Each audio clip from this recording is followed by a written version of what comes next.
看世界来关心俄罗斯有海军伫乌海要炸一只别流的货船，因为因怀疑讲这只船顶是要送武器去乌克兰，也不过对方无因全开枪警示，而且佫硬逼去伫船顶检查。这款行为是引起国际上的谴责，批评俄罗斯未属海产。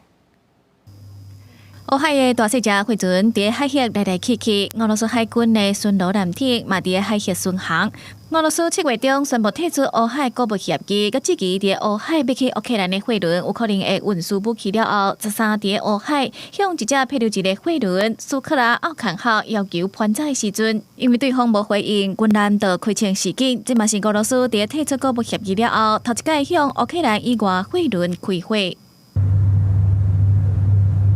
俄罗斯国防部认为，当时货轮要去乌克兰西南部的伊兹梅尔港，所无回应停船接受检查要求，接触过舰艇的机场，主动开火示警，想要强制甲货轮停落来。在对方无回应、无线电通讯了后，又派出一架直升机载俄军的士兵强制上货船检查，确认货船无炸武器，才让船只继续送货物。 在事件发生了后，土耳其的国防部嘛收到相关的报告，显示一只要去罗马尼亚的货船嘛拄到真小型的状况。最后，乌克兰公开谴责俄罗斯军队的行为根本就是海盗。为俄乌战争开始到即马将近1年半，在乌克兰新卡科夫卡水坝受到破坏了后，当局预告要装送水的管道，替克里夫洛甲周围庄仔头的居民提供清气的水通用。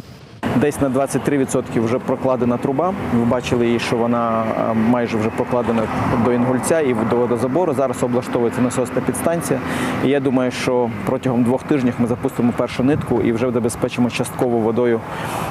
Кривий Ріг. 当局表示，水坝受到破坏了后，有100多万人的民众借当接雨水，也是用罐装水生活。各个会分做3条送水路线，建设总长350公里的管道，让民众有清气的水使用。公司新闻台视同朋友。